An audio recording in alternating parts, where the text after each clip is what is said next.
exam.com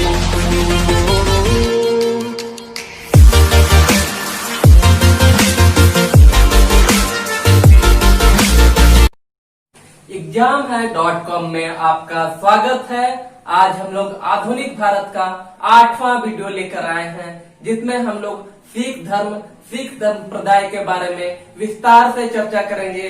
देखेंगे विभिन्न प्रतियोगिता परीक्षाओं में कहां कहां से प्रश्न पूछे जाते हैं और किस तरह के प्रश्न पूछे जाते हैं। हम इस टॉपिक को इस प्रकार से पढ़ने का कोशिश करेंगे कि कहीं से भी प्रश्न पूछा जाए, कोई भी प्रश्न छूटे ना। और देखेंगे कि विगत परीक्षाओं में जो प्रश्न पूछे गए हैं वो प्रश्न हम जो पढ़े उस टॉपिक से बाहर होना नहीं चाहिए। ठीक है, तो प्रारंभ करते हैं हम लोग। सिख धर्म, सिख संप्रदाय। सिख धर्म का स्थापना जो होता है ये 15वीं शताब्दी में होता है। सिख धर्म को हम लोग पढ़ने के लिए इसको 4 चरणों में बांटते हैं। पहला चरण क्या है? खालसा पंथ। खालसा पंथ के स्थापना से पहले सिख धर्म और गुरुओं का परिचय। खालसा पंथ का स्थापना कब हुआ था? 1699 ईस्वी में। 1699 ईस्वी में खालसा पंथ की स्थापना हो रही है। खालसा पंथ की स्थापना से पहले सिख धर्म और गुरुओं का परिचय।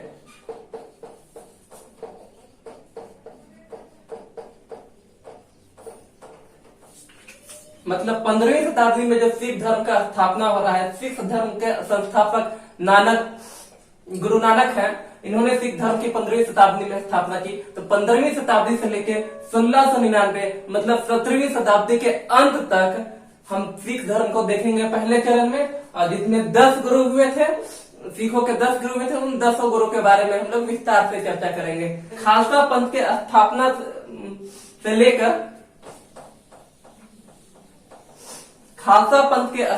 से लेकर रंजीत सिंह के पहले तक का दौर।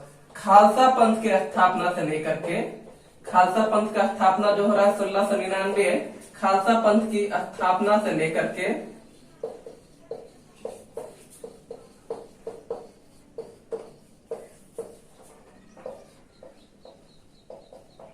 रंजीत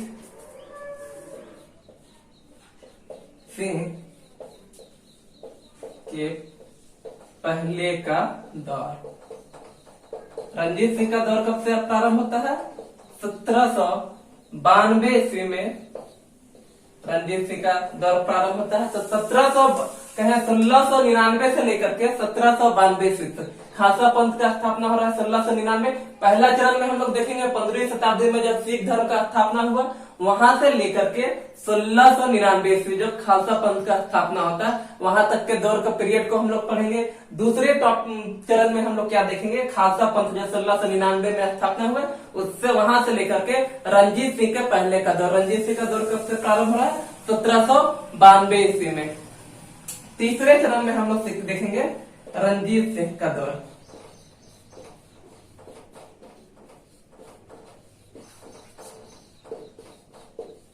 रंजीत सिंह का दौर, और चौथे चरण में देखेंगे रंजीत सिंह के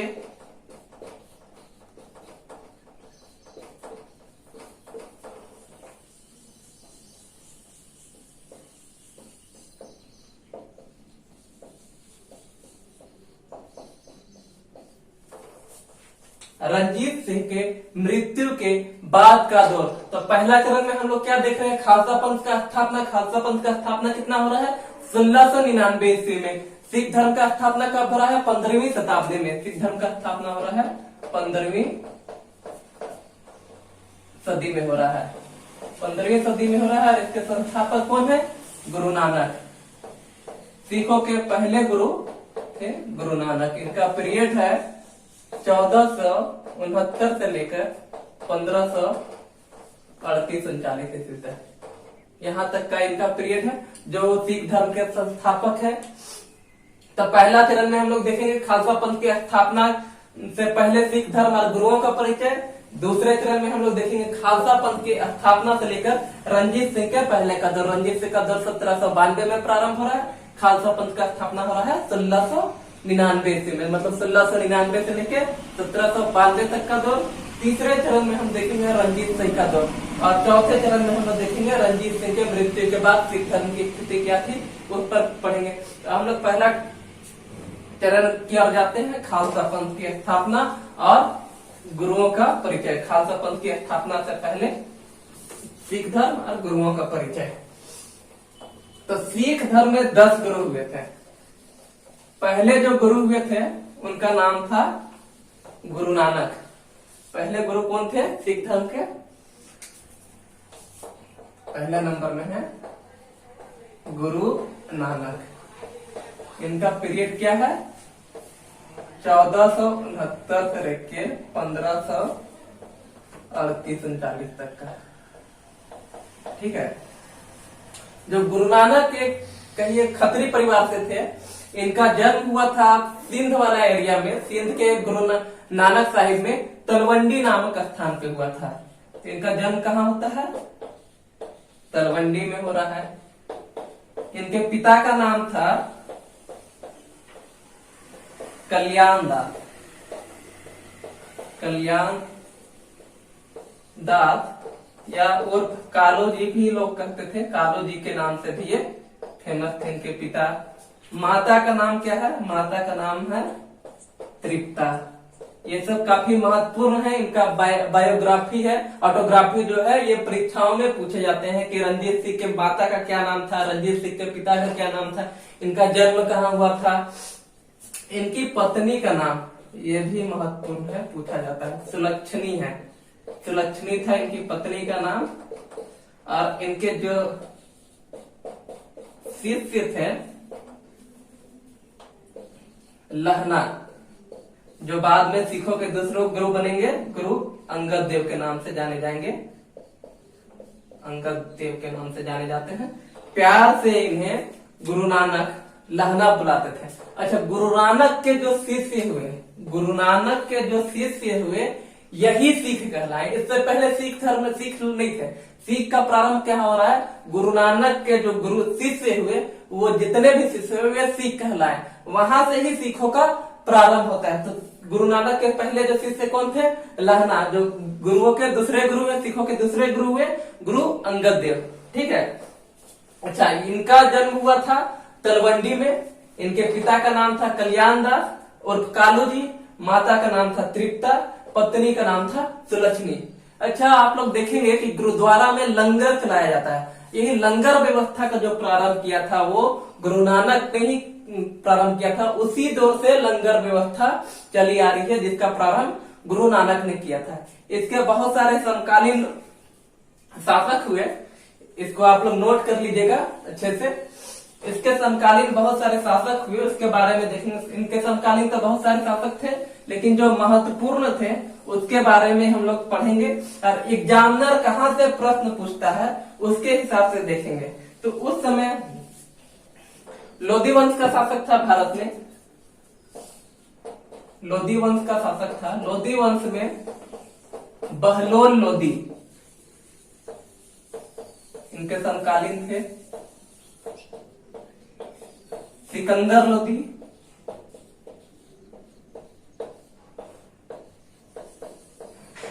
इब्राहिम लोधी,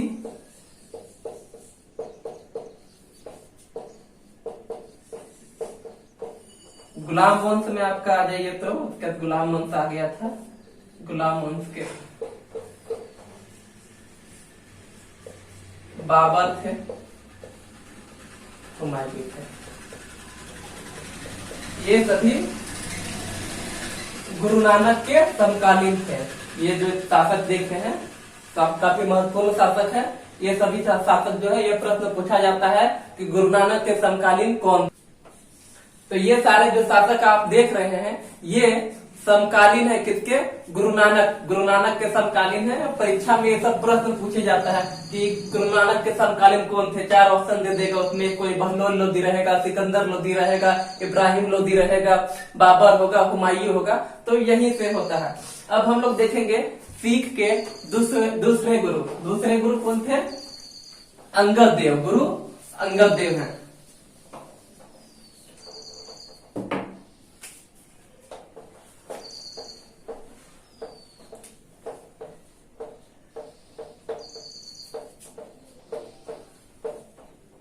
इनका पीरियड है 1539 से लेके 1552 तक। ये कौन से परिवार से थे, इनका जाति क्या था, तो इनका जाति था खत्री। ठीक है। इनकी सबसे बड़ी विशेषता क्या थी कि गुरुमुखी लिपि, जो गुरुमुखी लिपि है, इसका आविष्कार प्रारंभ किया था गुरु अंगद देव ने। गुरु अंगद देव ने कौन सी लिपि का, गुरुमुखी लिपि। परीक्षा में यह प्रश्न पूछा जाता है कि गुरुमुखी लिपि का आविष्कार किसने किया था, इसका प्रारंभ किसने किया था, तो गुरु अंगद देव ने गुरुमुखी लिपि का प्रारंभ किया था, इसका आविष्कार किया था। अच्छा, आपने देखा था कि पिछले अभी हमने पढ़ा कि गुरु नानक ने क्या लंगर व्यवस्था का प्रारंभ किया, लेकिन अब देखेंगे क्या लंगर व्यवस्था को क्या करेंगे अंगद देव, लंगर को नियमित कर देते हैं, नियमित रूप से चलाया जाए। पहले क्या था, लंगर कोई विशेष ओकेजनली लगता था, कोई विशेष महोत्सव में लगता था, लेकिन अब क्या होगा, लंगर आपका प्रतिदिन लगेगा। ये नियम लागू कर दिया किसने, गुरु अंगद देव ने। अब हम लोग देखेंगे सिखों के तीसरे गुरु, सिखों के जो तीसरे गुरु हैं उनके बारे में हम लोग देखेंगे। सिखों के जो तीसरे गुरु हुए वो है अमरदास, गुरु अमरदेव। इनका जो पीरियड था 1552 से लेकर के 1581 ईस्वी तक। गुरु अमरदास का पीरियड है कितना, 1552 से लेकर के 1581 ईस्वी तक। इसके समकालीन कौन थे, इनके समकालीन थे अकबर। अकबर जो महान शासक हुए थे भारत में। अकबर का जो पीरियड था 1556 से लेके 1605 ईस्वी तक। ठीक है, 49 वर्षों तक लगभग इतने भारत पे शासन किया अकबर ने। तो गुरु अमरदेव के समकालीन कौन है, अकबर है। इनने गुरु अमरदेव क्या थे, एक बावड़ी का निर्माण करवाते हैं। बावड़ी कहा जा सकता है, कह सकते हैं कुआं जैसा लगता है जिसमें पानी रहता था। कहा जाता था इस बावड़ी का पानी जो भी पीता था उससे जो भी रोग है वो दूर हो जाता था। तो ये बहुत बड़ी बात है, बावड़ी का पानी पीने से क्या होगा, कोई भी रोग दूर हो जाएगा।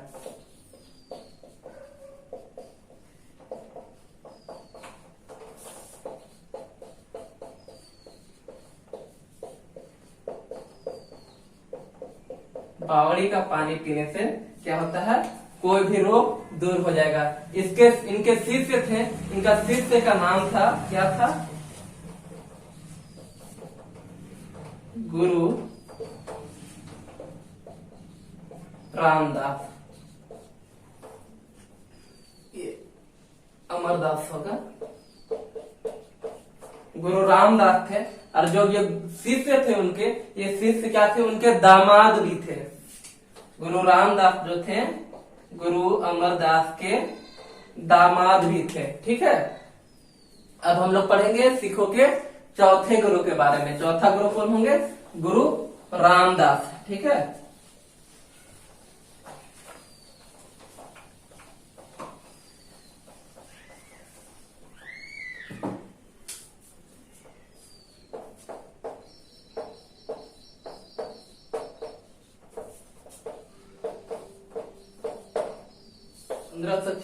से 1582 ईस्वी तक था। और जो गुरु अमरदास के बारे में आप लोग को बताया था अभी, गुरु अमरदास, उनका पीरियड थोड़ा ठीक कर लीजिएगा। उनका पीरियड 1552 से 1576 होगा। 1582 गलती से उसमें बता दिया था, तो उसको आप लोग ठीक कर लीजिएगा। गुरु अमरदास का पीरियड क्या है, 1552 से लेके 1576 तक है। और गुरु रामदास का जो पीरियड है ये क्या है, 1576 से 1582 तक। ये किसके शिष्य थे, गुरु अमरदास के शिष्य थे।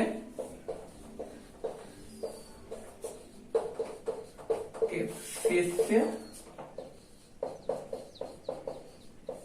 और दामाद।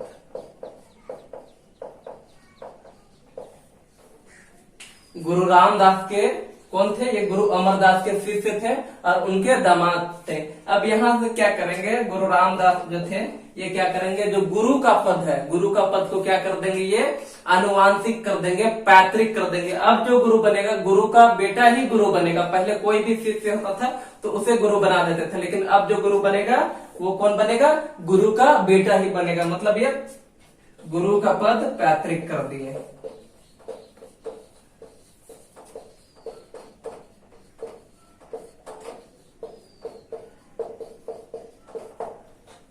गुरु का पद क्या करते हैं, पैतृक कर देते हैं।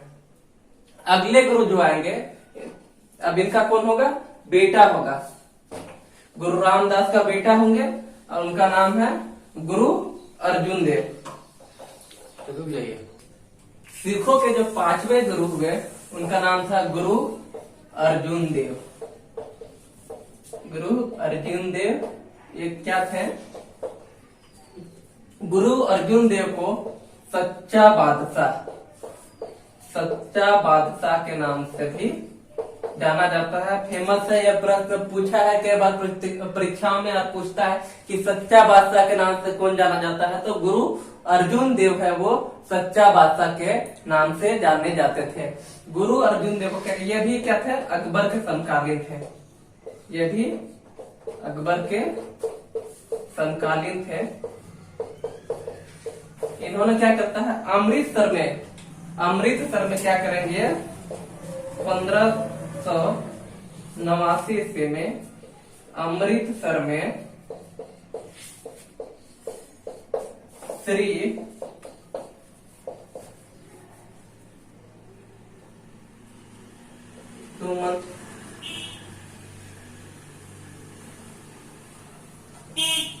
गुरुमंदिर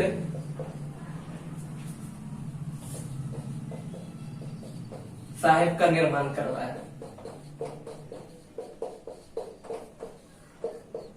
अमृतसर में गुरु मंदिर साहिब का, श्री गुरु मंदिर साहिब का 1589 ईस्वी में गुरु अर्जुन देव निर्माण करवाते हैं। कालांतर में भविष्य में क्या होगा, रंजीत सिंह इसमें सोना जड़वाते हैं, जिसे अंग्रेजों ने पहले बार इसे गोल्डन टेम्पल कहा था।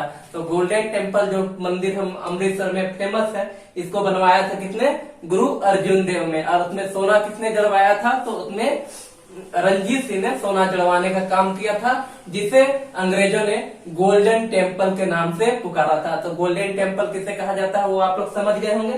ये पहले गुरु थे जिन्होंने आध्यात्मिक कर लगाया था। इन्होंने आध्यात्मिक में कर लगाया था, ये पहले गुरु थे। ये भी प्रश्न पूछा जाता है और परीक्षा में पूछ चुका है। आध्यात्मिक कर किसने लगाया था, तो सिखों के कौन से गुरु थे, सिखों के ये पहला, मतलब सिखों के तो 5वें नंबर में गुरु हुए, लेकिन पहले गुरु ये थे जिन्होंने आध्यात्मिक कर लगाया था, वो गुरु अर्जुन देव थे। ठीक है, अब क्या करेंगे, गुरु अर्जुन देव इनकी मृत्यु हो जाती है 1506 ईस्वी में। अच्छा, मृत्यु कैसे होगी, एक्चुअली होता क्या है, इस समय अकबर का शासन था भारत में, मुगल वंश का शासक था अकबर, इसके शासक थे। तो 1606 ईस्वी के बाद क्या करता है, अकबर कोई यात्रा नहीं करता है। अब क्या दूर दराज एरिया में, काफी दूर में क्या विद्रोह जब होता था तो उसको दबाने के लिए अपना बेटा इन लोगों को भेजना चाहता है, लेकिन कोई जाना नहीं चाहता था, क्योंकि उस समय अकबर काफी कमजोर हो गया था और डर लगता था कि हम गए तभी दूसरा कोई उस पर हड़प न ले, शासक बन न जाए, हम उधर क्या रह जाए, मतलब यहाँ रहे नहीं और कोई राजा बन जाए, बादशाह बन जाए। तो जहांगीर को क्या करता है, ये भेजता है, जहांगीर को भेजता है विद्रोह दबाने के लिए, लेकिन जहांगीर क्या करता है, मना कर देता है। तो इससे अकबर काफी ये होता है, नाराज हो जाता है और अकबर के कोई एक नजदीकी मंत्री को क्या करेगा, जहांगीर मरवा देता है शासन पाने के लिए, बादशाह बनने के लिए। इससे अकबर काफी नाराज होता है और जहांगीर के ही पुत्र, जहांगीर का पुत्र होता है कौन, खुसरो को अगला जो मुगल बादशाह बनेगा ये घोषित करता है। इससे जहांगीर काफी नाराज होता है, युद्ध होगा तो फिर अकबर का भी मृत्यु हो जाएगा। 1605 ईस्वी में क्या होता है, अकबर का मृत्यु हो जाएगा और खुसरो को भी मार देता है। अब खुसरो को भी मार दिया, अब क्या होगा, जहांगीर राजा बनेगा। अच्छा, जब खुसरो को जब घोषित करते हैं, अकबर जब घोषित करते हैं कि खुसरो राजा बनेगा, बादशाह बनेगा, तो ये इनके दरबार में आते हैं, गुरु अर्जुन देव के दरबार में आते हैं। तो गुरु अर्जुन देव उनको आशीर्वाद देते हैं कि आप ही बादशाह बनेंगे, जिसके कारण जहांगीर काफी इनसे नाराज होता है। जहांगीर जब बादशाह बनेगा तो गुरु अर्जुन देव को क्या करेगा, अपना दरबार में बुलाता है। अपने दरबार में बुलाने के बाद क्या होता है, इनके सामने दो शर्त लगता है कि आप इस्लाम धर्म कबूल कर लीजिए, आप इस्लाम धर्म कबूल कर लीजिए, नहीं तो फिर आपको कठोर दंड दिया जाएगा। अर्जुन देव क्या करते हैं, इस्लाम धर्म को कबूल करने से मना कर देते हैं। इन्हें काल कोठरी में बंद कर दिया जाता है, काफी प्रताड़ित किया जाता है। 1606 ईस्वी में वहीं इनकी मृत्यु हो जाती है। इनका मृत्यु हो जाने के अब क्या होगा, इसके बाद का कालखंड, पहले जो था सिखों लोगों के बीच और मुगलों के बीच काफी अच्छा संबंध था। अब सिख के जो गुरु है उसको मुगल मरवा देता है, मुगल बादशाह मरवा दे रहा है। अब दोनों के बीच में दुश्मनी होना यहाँ से प्रारंभ हो जाता है। और धीरे धीरे अब क्या हो जाएगा, सिख लोग विद्रोह में आ जाएंगे, किसके, मुगल के विद्रोह में आ जाएंगे। सिखों के अंतिम गुरु गोविंद सिंह के मृत्यु के बाद क्या होता है कि गुरु की परंपरा समाप्त हो जाती है और वो अपने शिष्य, उनके शिष्य जो रहते हैं लक्ष्मण देव